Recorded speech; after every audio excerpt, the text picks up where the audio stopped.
Thank you. Hi, I'm Femke, and it is so special to be here in my hometown. I moved away 4 years ago to live in Amsterdam. So to come back here as a past Massey student and share with you today a bit about my experience in design is really special. So thank you all for coming. So today I'm going to sort of share a bit of a story about my experience creating a product for a foreign market. And going into this project, I was pretty naive. I thought that I could just sort of create what I thought was the best experience for a market like the US and sort of just easily clone it across other markets and be good to go. But little did I know, and as you'll see throughout this talk, that it didn't really go that way. Who in this room is a designer, by the way, or works in the sort of product space? Most of you? Half of you at least? Cool. Okay, so I know the theme is symmetry. I'm not going to talk about how to draw symmetric squares, because I'm sure you know how to do that, just hold shift.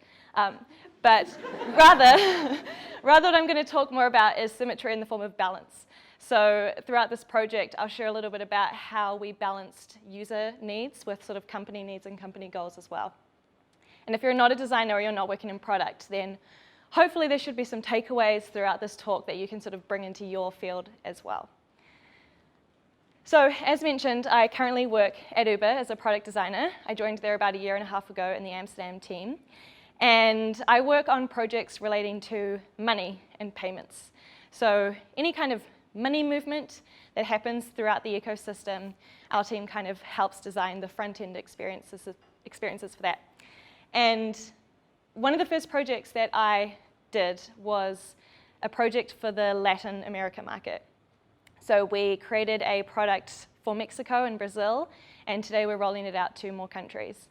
And what is special about Latin America that you don't have here is that you can actually pay for your Uber ride in cash. Has anyone ever had a cash trip in an Uber before? 2 people, cool. So you have traveled somewhere, which is awesome. So at the end of your ride, or when you're ordering your food, for example, you can actually pay for the service with cash. So in this case, at the end of a trip, the driver will ask you to pay $3,000, and you hand over the cash to the driver. So that's a bit of background context in terms of what we kind of have going on in Latin America and some of the projects I was working on related to cash. But in order to kind of understand this story, it's good to understand a little bit the ecosystem of how money kind of moves throughout Uber. So let's look at a digital trip, which probably most of you are familiar with. You just pay for your ride magically, right? It's the seamless payment experience that Uber was kind of born to be. So how does a digital trip work? As a rider, you take a trip and you're charged 100 pesos for that trip. That trip is automatically, or the fee is automatically deducted from your card of choice, and the full 100 pesos goes to Uber. From there, Uber takes a commission, in this case 25%, and pays out the rest to the driver. So from that trip, the driver receives 75 pesos from Uber. So Uber's kind of this middleman. Your money kind of first goes to Uber and then to the driver. But let's take a look at a cash trip, because it's quite different. Same thing, as a rider, you pay 100 pesos for your trip, but this time you're paying the full fare to the driver. So you hand 100 pesos to the driver, and now they have that money in cash in their pocket. So how then do they give Uber the commission fee, right? Because we still want to collect the 25% from these trips or these food deliveries. So we have a bit of a problem here. Driver has the cash physically in their pocket. Somehow they need to give that to Uber.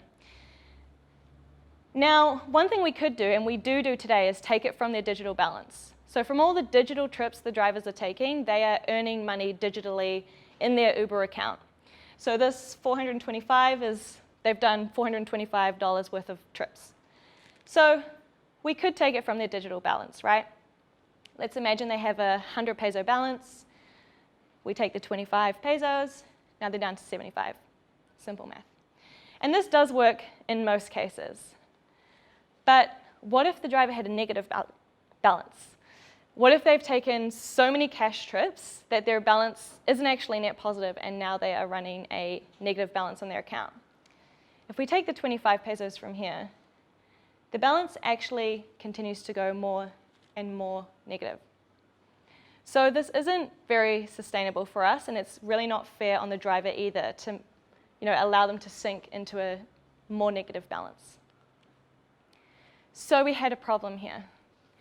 How can we collect the service fee from these drivers in a sustainable way? We have a bit of a responsibility as a company to make sure that drivers are earning money on the platform, and so we need to provide them with a better solution for how we can collect these service fees in these cash markets. So we did have some sort of method in place, but it wasn't very good. It was pretty suboptimal. So we had local ops teams in the local city offices were manually sending out emails to drivers when they owed us money with an invoice to pay us. And this was okay, but it wasn't great. I mean, if you think about drivers, they are often on the road, especially in places like Latin America. They don't often have access to desktop computers. They're doing everything on their phone. They're not often regularly checking their email. So a lot of these got missed, and a lot of them were not getting paid. So we figured that while the solution was kind of okay, we knew that we could do something better. And it was also, of course, no surprise that users wanted more control, right? They didn't like the randomness of Uber suddenly sending them an email asking them to pay money. They wanted more control over when they pay, how much they pay, and things like that. So it was no surprise they wanted more flexibility. And if you think about it, for a lot of these drivers, especially in Latin America, driving is their main source of income for a lot of them. This is their livelihood. This is how they make their money to provide for their family. And it was a bit unfair to sort of randomly send them a surprise bill for a payment when maybe they were saving that cash to feed their family the next week or something like that.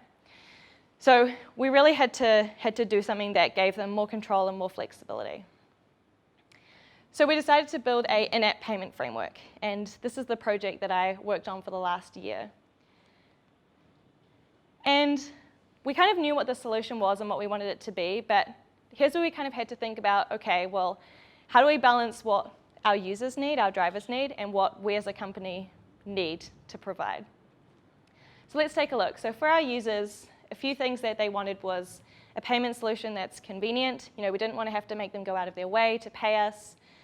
One that's understandable, so they understand the expectation of them and what they need to do. And then also one that's flexible, right? That goes back to giving them some control. And now let's look at Uber's needs.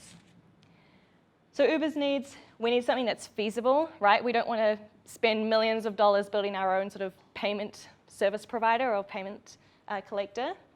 We, of course, want to build something that's successful, and we also want to build something that is reliable, so something that is going to work most of the time and provide a successful solution. So now I'm going to walk you a little bit through the product and design process for this project, starting with research. So we started in Mexico. This was the first market that we wanted to launch this product in, and so we went there to do some research.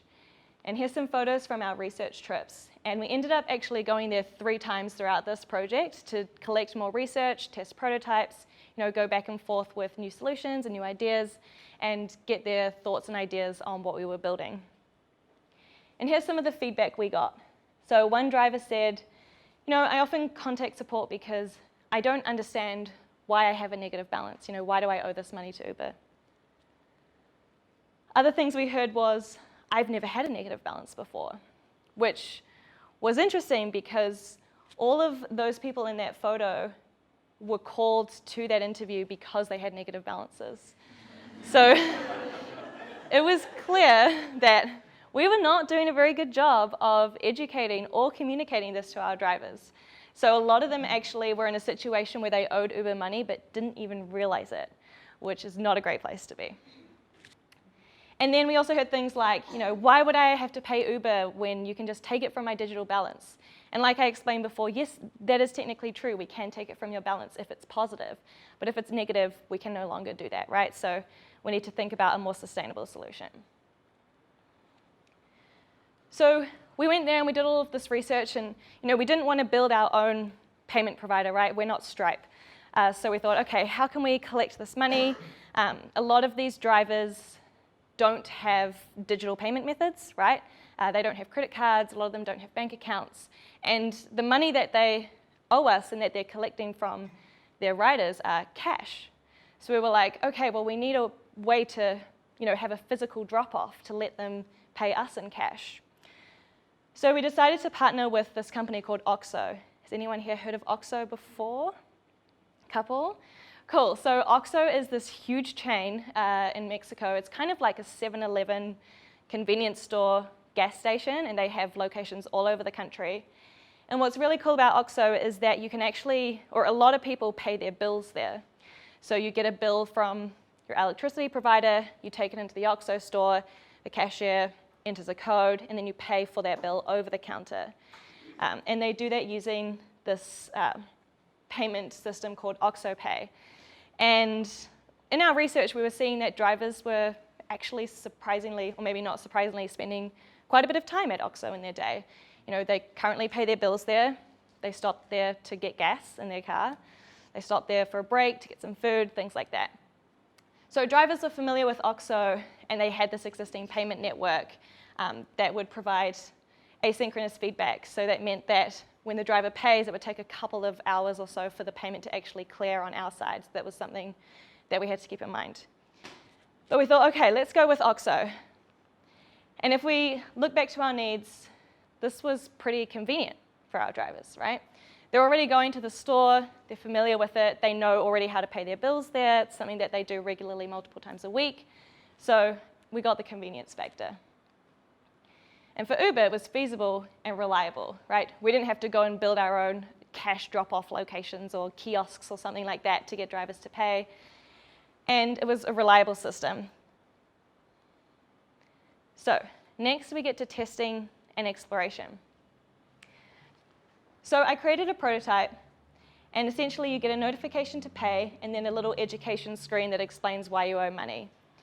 When you start the payment, you can configure how much you want to pay, and then this will generate a unique code that you then take to the Oxxo store. You pay over the counter, you tell us that you're done, and then we tell you that your payment is processing because it can take a few hours or sometimes a couple of days to actually clear that payment. So this is the prototype that I made in the beginning, and we took this to Mexico to do some testing and see what drivers thought and observe their behavior as they went through this prototype. And one of the first things that I noticed was that drivers would just tap, tap, tap through the flow. Okay. They weren't really reading any of the information or taking the time to sort of learn and understand what the expectation was. They were just sort of, really curious and going straight through the flow without actually doing anything. So they'd end up here on this last screen, the payment processing screen, thinking that they'd paid, when in fact they never went to an Oxxo to pay, which was a problem. So they'd get to the screen and they'd be like, oh, cool, look, it says my payment is processing, great. Well, I'm going to call Uber support now to check that it's been received. So we kind of came up with an internal word for this, which was a couch payment. So essentially drivers just going through the flow and not ever actually getting off the couch to go and make this payment to an Oxxo store, and then expecting the payment to somehow be successful. So that was a really big problem that we immediately saw. And I kind of had this light bulb moment at this part of the process where I realized that I was thinking about our drivers as users. And if we think about users are often predictable, right? We kind of often create these linear flows and guide users through, and it's kind of easy to make affordances and be predictable about what they're going to tap and what they're going to do next and guide them through. But our drivers are not users, they are humans, and humans are unpredictable. They could tap here, tap there, go up, go down, sideways. These drivers were tapping all over the show and scrolling and reading or often not reading. And I kind of realized that I was thinking too much in sort of a linear fashion and sort of trying to predict their behavior with the product experience and not really being open to all the different edge cases and scenarios and how they sort of interact with the whole experience. So that for me was a big light bulb moment at this point in the process. So then we get to refinement. So we've done the testing, we got some feedback, now what? So one of the first things we decided to add was some pre-education in the form of a carousel.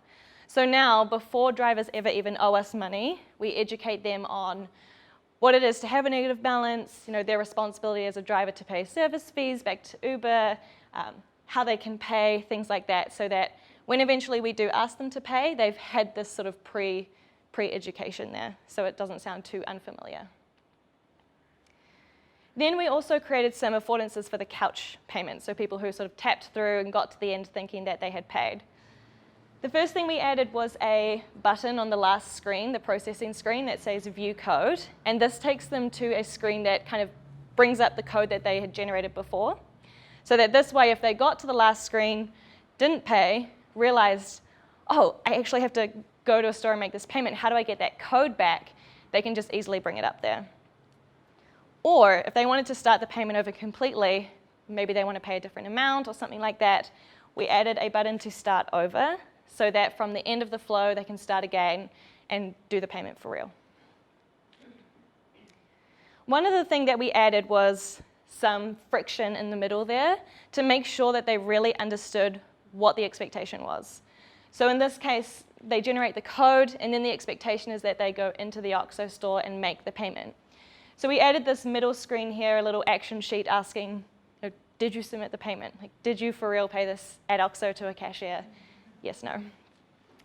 And if you think about it, all of this is kind of adding complexity.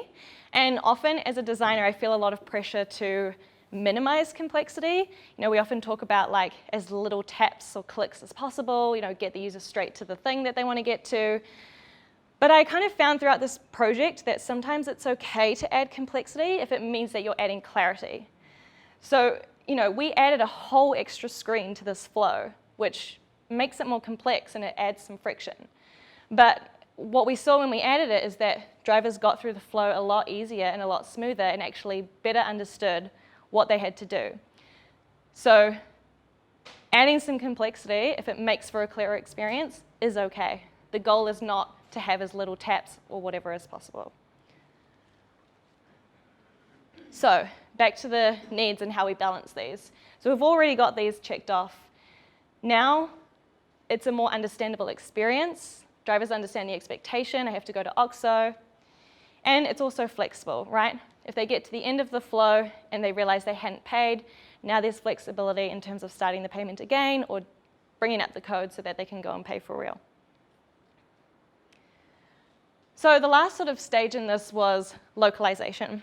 So I was sitting there in Amsterdam. We didn't have a copywriter working with us on the project at this time. I was doing everything in English, as you saw in the prototype.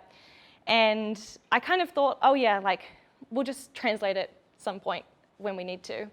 And I was kind of asking friends around the office who spoke Spanish and Portuguese, like, hey, can you help me translate this? And I put together this spreadsheet, which was missing visual context. So, on the left we have the English and then followed by Spanish and Portuguese. And the problem with this was that I didn't include the visuals of the screens, so it didn't have that visual context. And then also the people who were translating this were not certified translators. And they were just translating word for word. They didn't understand the context of the project, the background of the project, what we were trying to achieve. So they would just sort of literally translate word for word. So we had some glitches like this. I don't know if anyone here can read Portuguese. But on the left, essentially, what we're saying is, didn't pay. You have an existing payment being processed. Are you sure that you want to start again? Pretty simple.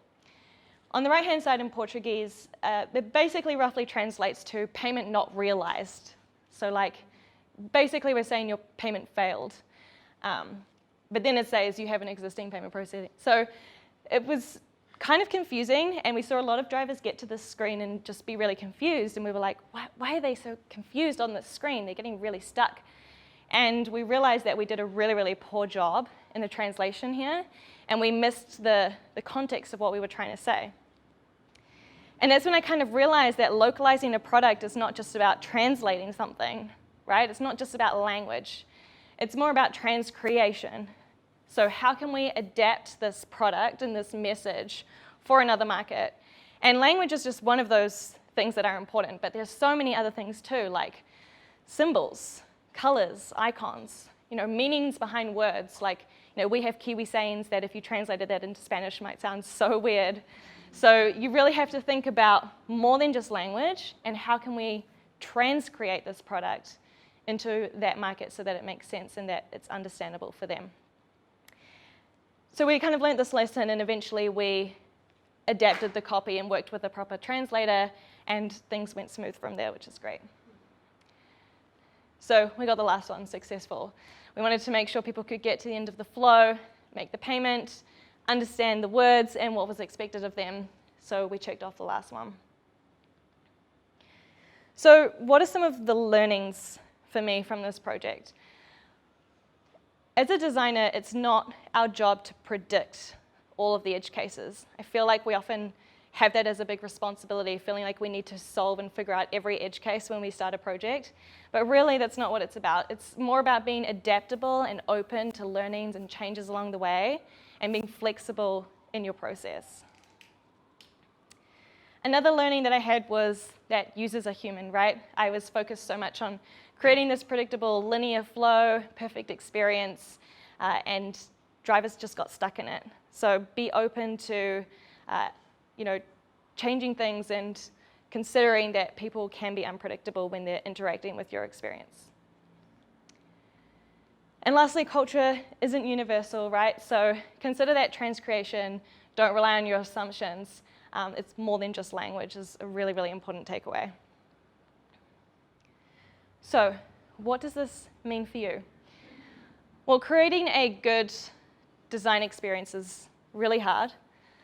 Creating a good design experience for a whole nother market is even harder.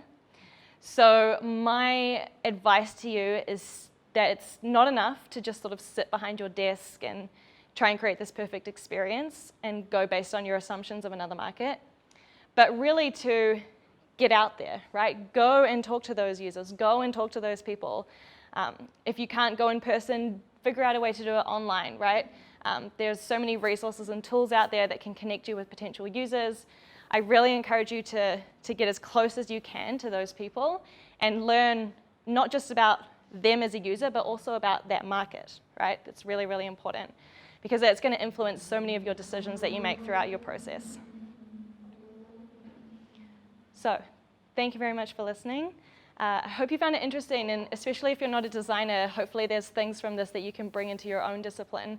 And if you're really interested in this kind of material and things like this, as mentioned, I have a YouTube channel where I teach and do videos about these kind of things online. So if you want more, that's a good place to go, but otherwise, here to stick around for any questions. Thank you.